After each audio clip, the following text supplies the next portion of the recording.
নমস্কার বন্ধুরা, রুহিস মাম্মি চ্যানেলে আপনাদের আবারও অনেক অনেক স্বাগত। তো আজকে আমি আপনাদেরকে বাড়িতে কিভাবে খাজা বানানো যায় এই রকম মুচমুচে রসালো, দেখতেই পাচ্ছেন কি সুন্দর আমার খাজাগুলো কতগুলো লেয়ার হয়েছে, কত সহজেই বাড়িতে বানানো যায় সেই রেসিপিটা আপনাদেরকে আমি আজকে দেখাতে যাচ্ছি। তার জন্য আপনারা প্লিজ ফুল ভিডিওটি দেখবেন আর একটা লাইক একটা শেয়ার অবশ্যই করে দেবেন যদি ভালো লেগে থাকে, আর একটা সাবস্ক্রাইব যদি না করে থাকেন তো অবশ্যই করে দিবেন। এর জন্য এই যে আমি ময়দা নিয়েছি 4 কাপ মতো,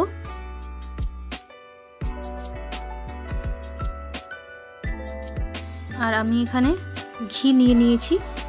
যেহেতু শীতকাল তাই ঘিটা আমার জমে গেছে, তো এখানে আমি 1 চামচ মতো, বড় চামচে 1 চামচ মতো আমি ঘি নিয়েছি।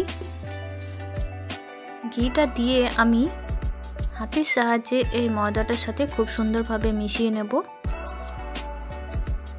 যতটা ভালো এই ঘিটা মিশ্রণটা হবে ততটা ভালো এগুলো খাজাগুলো আমার তৈরি হবে। এরপর আমি একটু একটু জল দিয়ে এটা আমি একটা ডো বানিয়ে নেব। তো এই দেখুন, যেভাবে আমরা রুটির জন্য আটা মাখি সেইভাবে আমি এটাও মেখে নিয়েছি। এটা আমি কিছুক্ষণ রেখে দেব। ততক্ষণে আমি এর শিরাটা বানিয়ে নিই।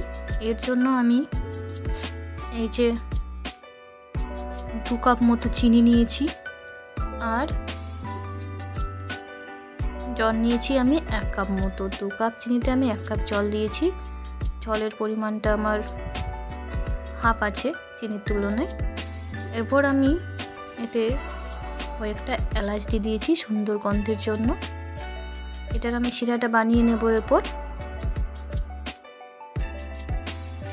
তো আমার শিরাটা রেডি হয়ে গেছে। এই দেখুন, আমি হাতের সাহায্যে একবার দেখে নিয়েছি আমার শিরাটা রেডি হয়ে গেছে। এরপর যে ময়দাটা আমি মেখে রেখেছিলাম সেই ময়দাটা আবারও আমি একটু চেপে নিয়েছি হাতের সাহায্যে। এরপর আমি এগুলো থেকে এটা রুটির মতো ডো বানিয়ে নেব। রুটি যেভাবে ছোট ছোট লেচি কেটে বানাই সেভাবে আমি বানিয়ে নেব। এই দেখুন, আবার এগুলোকে আমি রুটি বানিয়ে নেব।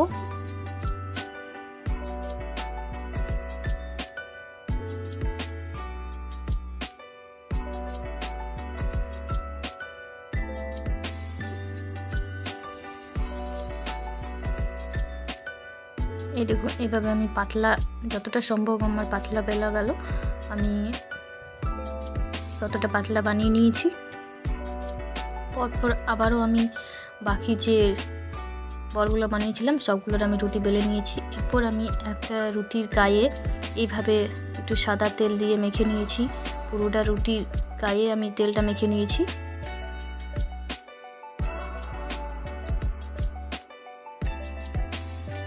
এরপর আমি এই রুটিটার উপরে একটু শুকনো ময়দা দিয়ে বুলিয়ে নেব।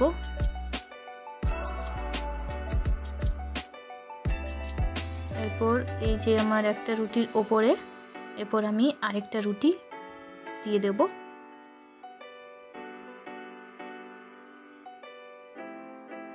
এরপর সেম আবারও আমি এই রুটির ওপরেও একটু সাদা তেল দিয়ে পুরো রুটিটার মধ্যে আমি সাদা তেলটা বুলিয়ে নেব।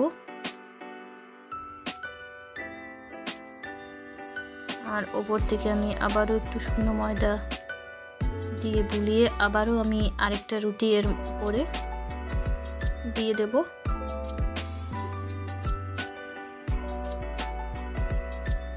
সেম একই প্রসেসে আমি প্রতিটা রুটির ওপরে এইভাবে সাদা তেল দিয়ে ওপর থেকে একটু ময়দা ছড়িয়ে দেব। তো আমি এখানে 3টা রুটি দিয়ে দিয়েছি পরপর। আর এরপর আমি এই রুটিটাকে এইভাবে আমি রোল করে নেব সুন্দরভাবে।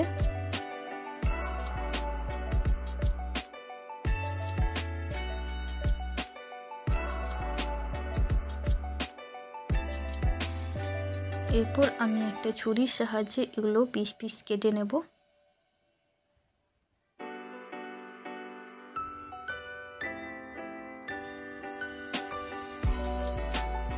সবগুলো আমি এইভাবে কেটে নিয়েছি ছোট ছোট করে। আপনারা দেখতে পাচ্ছেন কতগুলো লেয়ার হয়েছে। এরপর আমি এই যে বেলনার সাহায্যে আমি একটু হালকা হাতে এটা একটু লম্বা করে বেলে নেব, বেশি চাপ দেব না।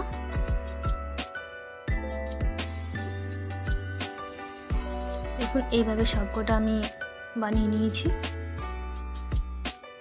এরপর আমি একটা ফ্রাইং প্যানে সাদা তেল দিয়ে দিয়েছি। এটা হালকা গরম হলে আমি এগুলো ছেড়ে দেব একটা একটা করে।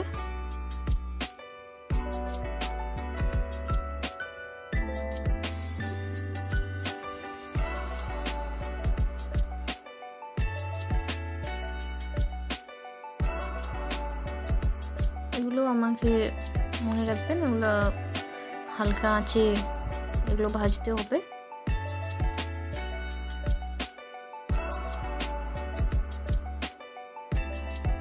গ্যাসের ফ্লেমটা যদি বেশি হয় হাই, তাহলে হবে এটা ভেতর থেকে ভাজা হবে না, ভেতরটা কাঁচাই থেকে যাবে। তার জন্য আমরা এটা হালকা আঁচে ভেজে নেব।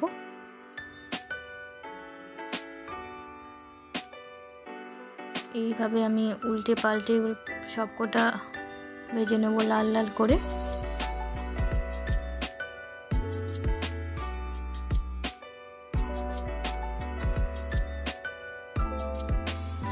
এই দেখুন আমার এগুলো ভাজা হয়ে গেছে। এগুলো আমি তুলে এরপর আমি চিনির শিরার মধ্যে দিয়ে দেব।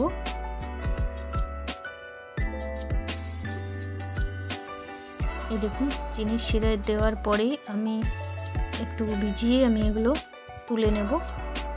চিনির শিরার মধ্যে আমি এগুলো দিয়ে রাখবো না, এগুলোর মধ্যে যথেষ্ট পরিমাণে শিরাটা ঢুকে গেছে ভিতর পর্যন্ত।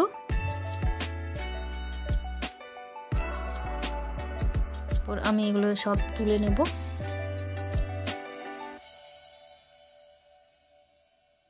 আপনারা দেখতেই পাচ্ছেন ভেতর থেকে কেমন রসটা ঢুকে গেছে সব।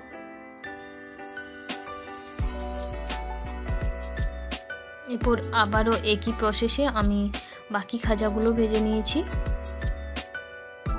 এগুলো সেম আমি চিনির শিরার মধ্যে দিয়ে কিছুক্ষণ রেখেই আমি এগুলো তুলে নেব।